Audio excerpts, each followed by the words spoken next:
Yes, and welcome to Vasily's Garden, folks. Yesterday I mentioned I'm going to be planting the persimmon tree. Well, today's the day. We're going to do it. We're going to dig out this rose bush here. It's got a number of years on it. I reckon at least 15 years on it that it's been growing there. So it's going to be a bit of a challenge. Now, we're going to try and salvage it. We're not going to destroy it. We're going to transplant it elsewhere. So hopefully it takes in its new location. Now, before we start this, I want to take you back to the veggie garden because yesterday we spoke about chicken mulch.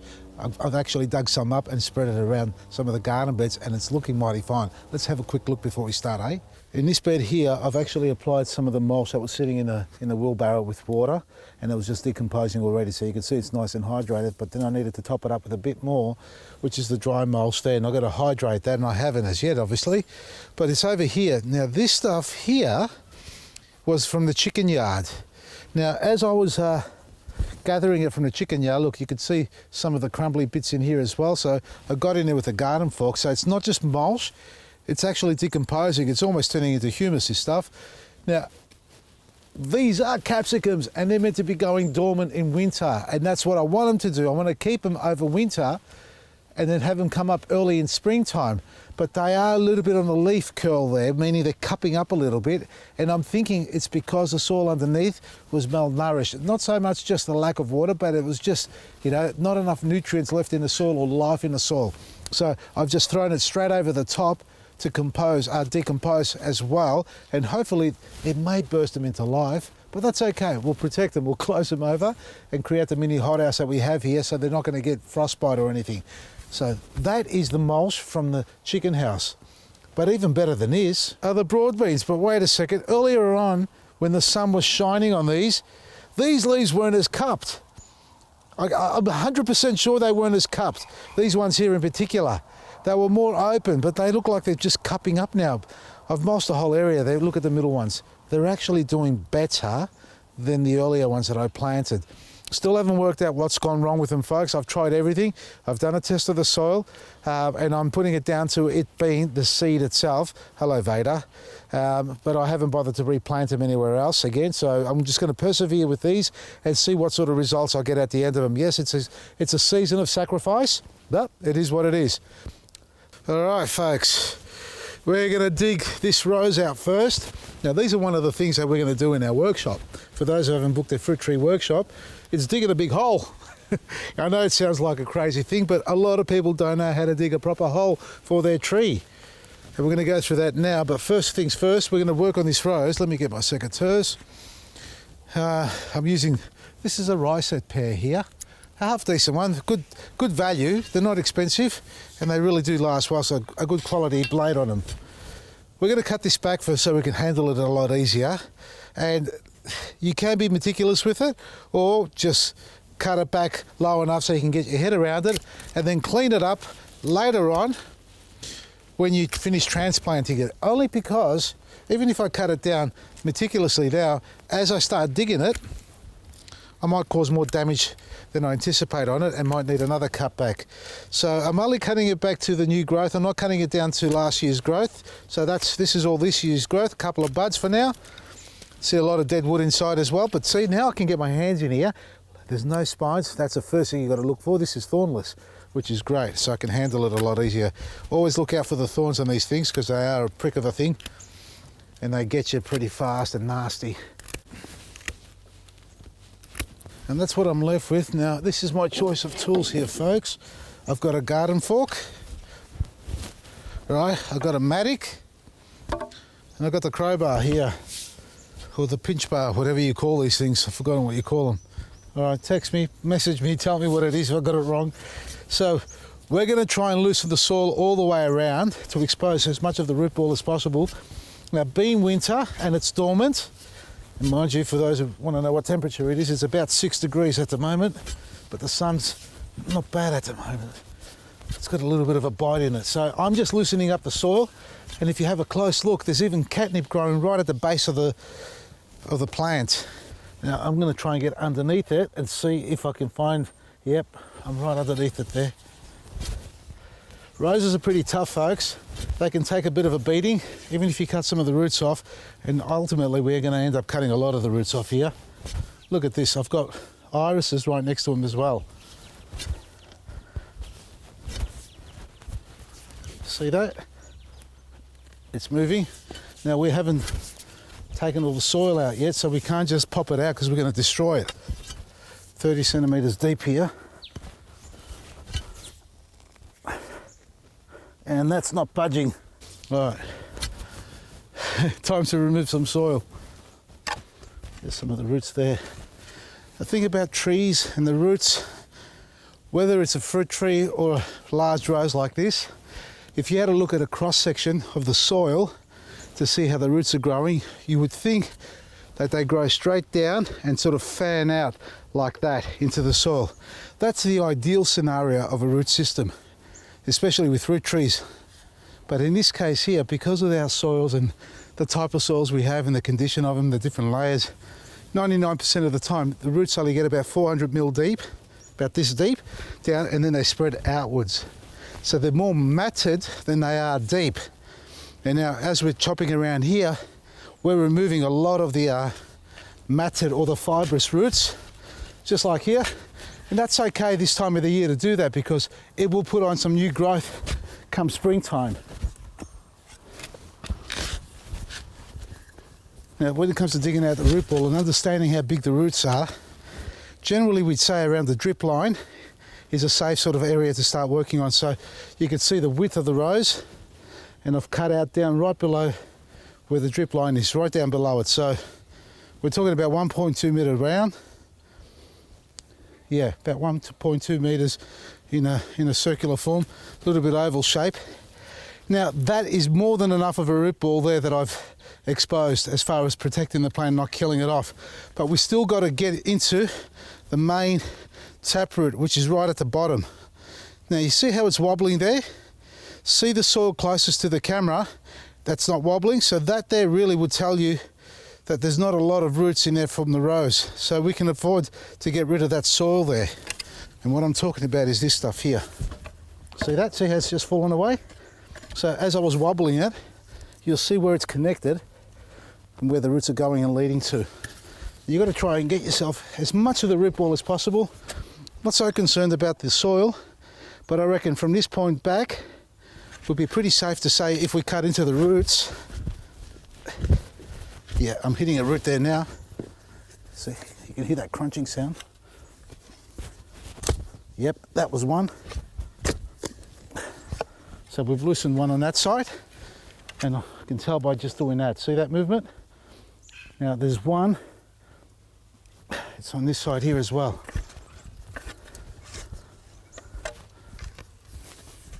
So I'm just going to go about there.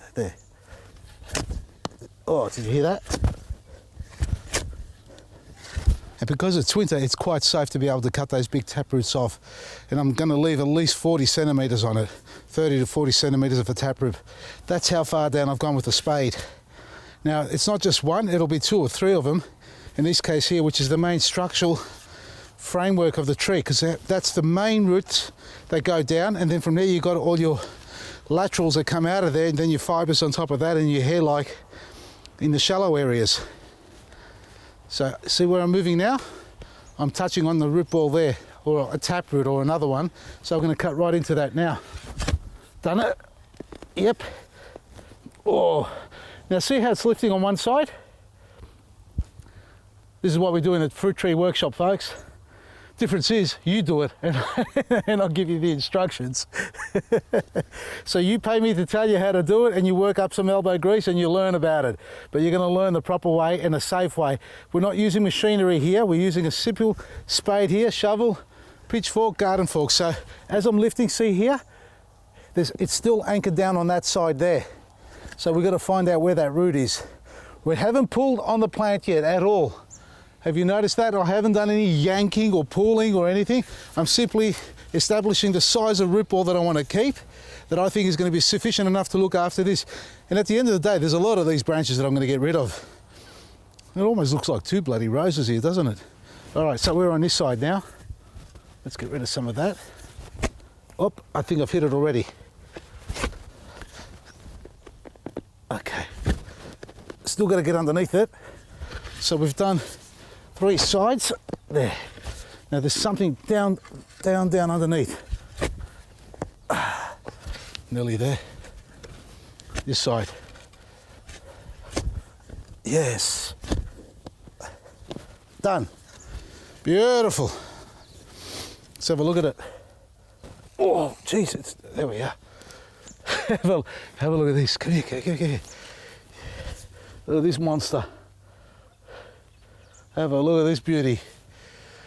These are the ones who do all the, these are sacrificial worms, folks. They're deep down in the earthworms, and they burrow down below, aerating the soil, breeding the microbes. You can stay down there, mate, because that's where you'd want to be. So here, some of the roots that we've cut off. A little bit soft on them. That's okay.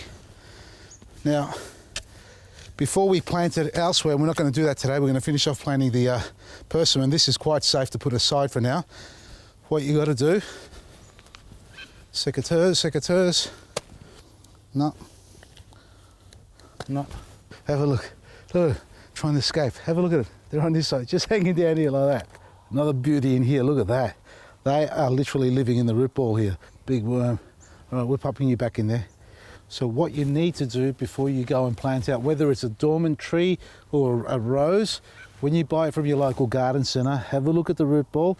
Most times they'll be in bags or pots, and they will be trimmed already, but it's still important, and it's good practice for yourself to inspect the root ball and see what condition it's in. You want to see clean roots. In this case here, because we've got soil all over it, that's why it's dark and dirty like that. But what we've got to look for are the ends. Now, all these have been cut off with my spade, and that's not sharp by comparison to the secateurs. So what you need to do is actually go around and clean all the ends off to make sure they're nice and clean.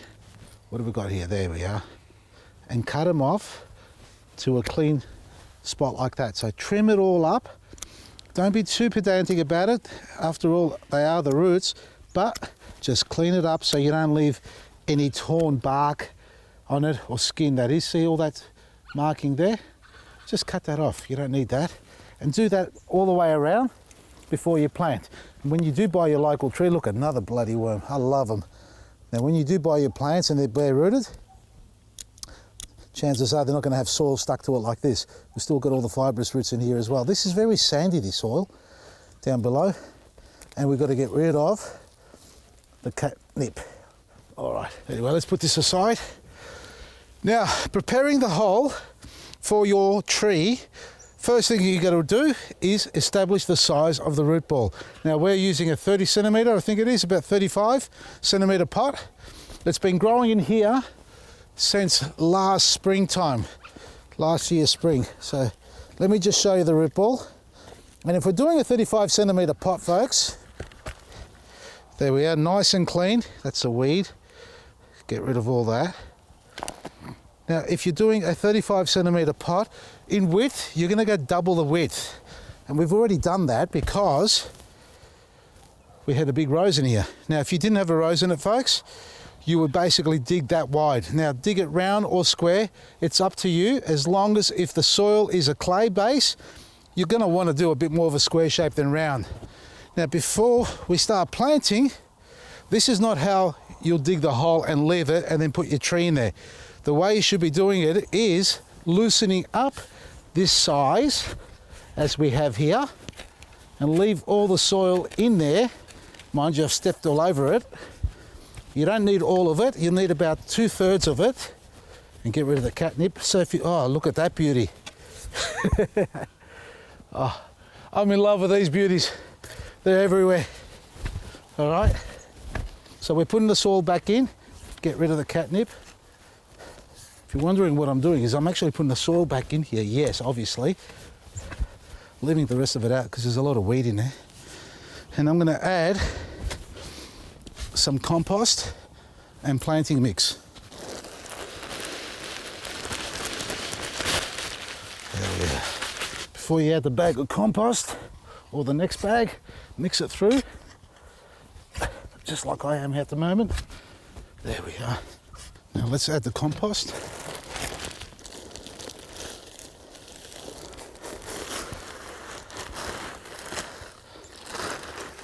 I've just added some superfood and black grit in here as well, folks, a couple of handfuls of each.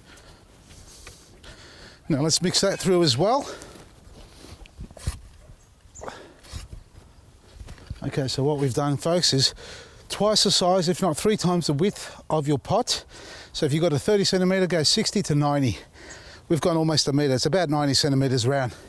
And in depth, you go about 1.5 times deeper. Now, if you do some research online, it'll tell you to go as deep as the bottom of your pot. Now, if you've got hard soil, clay-based soil at the bottom, you don't want that there. You need the roots, and I mentioned this earlier, that the ideal world is the roots grow straight down, and they go down, 1 metre, 2 metres as far as they can. That's a taproot. The structural integrity, the first root that grows as a seedling or a cutting, that goes straight down, then you get all your subsidiary roots growing off that. If you don't dig through that, and it doesn't break down and you haven't got the activity, and you saw we have it here because we've got the worms aerating the soil, but if you haven't, then the tree is unable to penetrate. And then if you did a cross section, you'll find the taproot going down and then sliding off or forking out like that. So they end up growing outwards like this rather than down and into an upside down umbrella, literally mimicking whatever's above the tree down below, and if not larger. So we dig down a little bit deeper. So don't stop at the base of your pot. And it's nicer to go down a little bit, only about 1.5 times more. And when it comes to actually planting it, now, because this is elevated, I can go level to the ground. So meaning my soil in the ground can sit, well, in this case here, it's going to sit above this root here that's exposed. So we can go about 4 inches, about 100 mil below the graft point here. So this is where it's been grafted. Cover it up to about 3, maybe 4 inches low. I should say 3 inches maximum below the top. I've seen times where they've gone to there, and I think they've had recent times people saying you can actually cover the graft. Well, I'm not one to say to go that way. I'm kind of inclined to recommend to keep it exposed, keep it dry, because not all of them are perfect unions there, and you may find a problem occurring or disease getting in there. So about 3 inches, 70 mil below the top of that is all you need to go, and that's what we're going to do right now.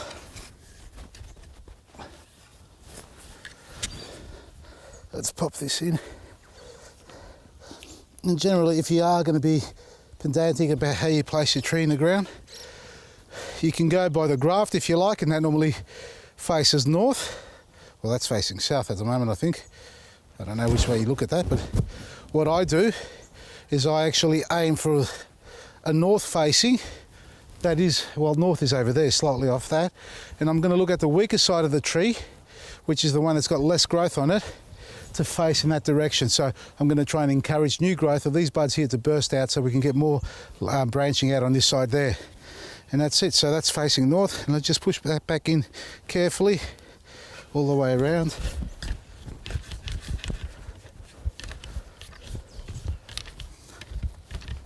There we are. Beautiful. Now, I think that's about it. It's going to need a top up, but I'm still going to put my mulch on it for now, folks, because we can still put compost afterwards. All right. This has been soaking in a little bit of water and eco butch. See the colour there? Beautiful. So we've already activated it. This is not enough mulch for this tree, but it's a start. By comparison to what I've done with the citrus trees, folks, this needs at least twice as much. All right.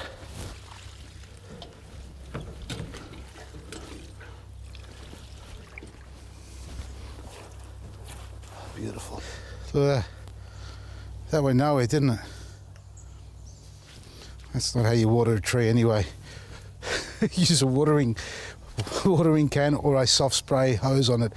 So that needs to be hydrated properly, folks. So that's stage 1 of planting a fruit tree. So we prepared the hole, we've backfilled it. Now we'll come back and talk about staking it on the next episode. Whether we're going to grow it with a central leader or we're going to do an open vase shape.